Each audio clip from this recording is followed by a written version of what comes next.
بات ہو جائے سماجی اور قانونی معاملات کے حوالے سے، تو میاں بیوی زندگی کی گاڑی کے دو پہیے سمجھے جاتے ہیں جو جب تک مل کر رہتے ہیں گھر بھی آباد رہتے ہیں، لیکن بڑھتے ہوئے سماجی اور معاشی مسائل کی وجہ سے دن بہ دن طلاق اور خلا کے کیسز میں اضافہ ہوتا جا رہا ہے۔ اور جب طلاق جیسا ناپسندیدہ فعل ہوتا ہے نا، تو اس سے ایک نہیں بلکہ کئی زندگیاں متاثر ہوتی ہیں، اور اس کا سب سے بڑا نشانہ اور سب سے اہم کہہ لیں کہ بچے ہی بنتے ہیں۔ اور اکثر میاں بیوی دوسری شادی کر لیتے ہیں، لیکن بچوں کے مستقبل کے حوالے سے کوئی بھی نہیں سوچتا ہے، اور اس حوالے سے عدالتوں میں سینکڑوں نہیں ہزاروں کیسز التوا کا شکار ہیں، اور ان میں بیشتر کیسز بچوں کی حوالگی کے ہوتے ہیں۔ ماں کی خواہش ہوتی ہے کہ جناب بچے اس کے پاس رہیں، اور باپ کی خواہش ہوتی ہے کہ بچے اس کے پاس رہیں۔ اس حوالے سے اب پاکستان کے ایوان بالا یعنی کہ سینٹ نے گارڈین اور وارڈز ترمیمی بل منظور کر لیا ہے۔ اس ترمیم کے تحت ماں کو بچے کی کسٹڈی کا حق دیا گیا ہے۔ بچی 16 سال تک اور بچہ 7 سال کی عمر تک ماں کے پاس رہے گا۔ تو اس نئے قانون کے کیا اثرات ہوں گے؟ اس سے پہلے کا قانون کیا کہتا تھا؟ اس پر آج ہم بات کریں گے۔ ہمارے ساتھ اس وقت موجود ہیں بیرسٹر امرین قریشی ہیں۔ امرین، میں آپ کو خوش آمدید کہتی ہوں جاگو لاہور میں، کیسی ہیں آپ؟ السلام علیکم منیبا، بالکل ٹھیک ہوں، آپ کیسے ہیں؟ میں بھی بالکل ٹھیک ٹھاک۔ امرین، سینٹ میں جو بل منظور ہوا ہے اس حوالے سے جیسے میں نے بھی بتایا بھی ہے اور آپ نے بھی سنا ہوگا کہ اب جو ہے اس بل کے صورت میں جو منظور ہو چکا ہے کہ 16 سال تک اور 7 سال تک جو بچے ہوں گے، خاص طور پر بیٹا اور بیٹی، وہ ماں کے پاس رہیں گے۔ تو مجھے بتائیے گا، اس سے ہم نے دیکھا ہے کہ اس سے پہلے جو قانون تھا اور وہ 132 سالہ انگریز دور کا قانون تھا وہ چینج ہوا ہے، تو آپ اس کو کس طرح دیکھتی ہیں اس امینڈمنٹ کو؟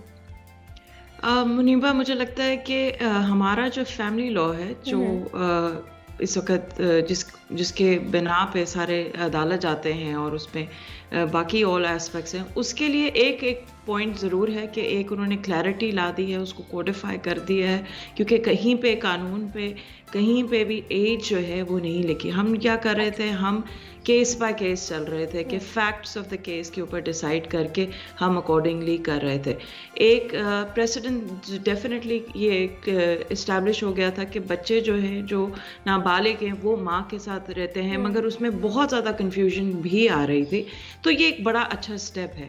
کیا یہ اسٹیپ جو ہے صرف ایک حد تک آئی تھنک ہیلپ کرے گا فیملی لا کیسز میں، کیونکہ اس میں بہت زیادہ ایسپیکٹس ہیں، اسپیسیفکلی جو نان و نفقہ ہے کہ ماں کے پاس، کیونکہ بچے جب آ جاتے ہیں تو کیا وہ کام کرنے جائے گی؟ اگر وہ کام کرنے جاتی ہے تو پھر یہ کیس فائل کر دیتے ہیں اور ایک کسٹڈی مانگ لیتے ہیں یہ کہنے کے لیے کہ کوئی ان کا دیکھ بھال نہیں کر رہا۔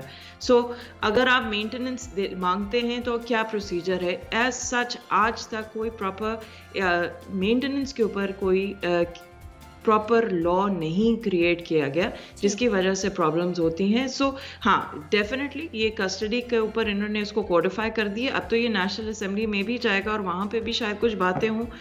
پی ٹی آئی کی گورنمنٹ نے اس میں کچھ ریزرویشنز اٹھائے تھے، مگر overall it's a good thing, I think کہ اچھا کیا ہے۔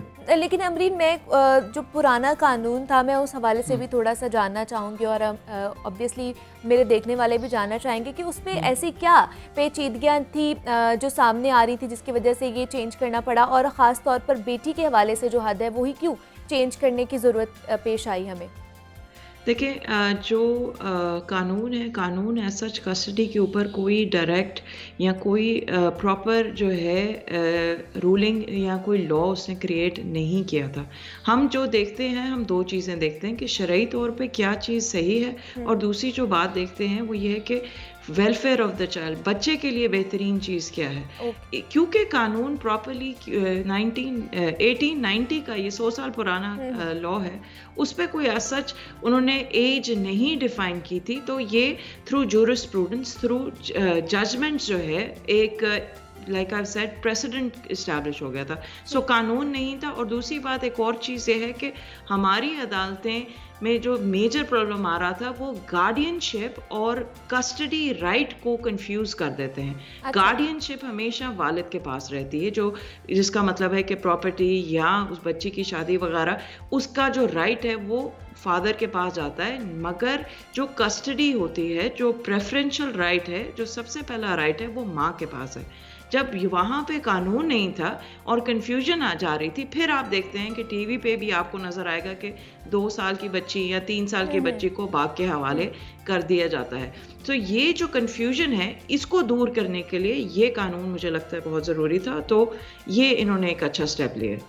اور دوسرا امرین ہم دیکھتے ہیں کہ عدالتیں حکم دیتی ہیں کہ اگر ماں کی دوسری شادی ہو جاتی ہے تو حکم دیا جاتا ہے کہ بچے جو ہیں وہ باپ کے حوالے کر دیے جاتے ہیں. تو کیا یہی ایسا ہوتا ہے جب باپ بھی دوسری شادی کر لیتا ہے تو حکم دے دیا جاتا ہے کہ بچے ماں کے حوالے کر دیے جائیں؟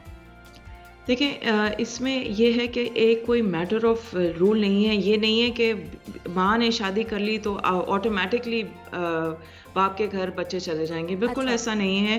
بہت زیادہ اب کیسز بھی آ گئے ہیں. پورا ایک اچھا ججمنٹس کا سلسلہ شروع ہوا ہے جہاں پہ انہوں نے دکھایا ہے کہ وہی بات کہ جو مین جو ایشو ہوتا ہے ویلفیئر آف دا چائلڈ. اگر بچہ ماں کے ساتھ اٹیچ ہے تو پھر جو ہے ماں کے ساتھ وہ بچہ رہے گا یا وہ بچی رہے گی. اگر فار انسٹنس ابھی جو کیسز آئے ہیں اس میں یہ سوال بھی پوچھا ہے کہ اگر باپ، جو آپ بات کریں، اگر باپ نے دوسری شادی کی اور وہاں پہ اس کے بڑے بچے ہیں، کیونکہ محرم اور نامحرم کا ایشو اس پہ ریز ہوتا ہے، تو کیا پھر وہ باپ کے پاس وہ بچی وہاں پہ جائے گی؟ تو بالکل نہیں.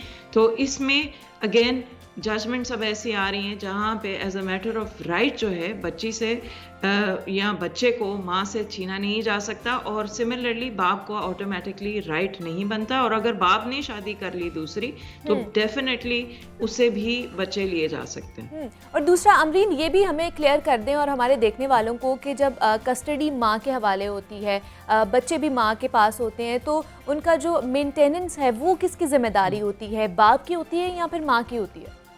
بڑا کلیئرلی لکھا ہے، اور انفیکٹ یہ امینڈمنٹ جو آئی ہے اس میں بھی آئی تھنک انہوں نے بڑا کلیئرلی مینشن کیا ہے کہ مینٹیننس نان و نفقہ جو ہے وہ باپ کی رسپانسبلٹی ہے. میں نے جتنے کیسز کیے ان میں کچھ میں کافی ایک وہ میٹر آف روٹین وہ ایک آنسر آ جاتا ہے کہ بھائی ماں جو ہے وہ کام کر رہی ہے. اگین ماں کا کام کرنے سے نہ آپ کا رائٹ یعنی کہ آپ کی رسپانسبلٹی نان و نفقہ کی ختم نہیں ہو جاتی.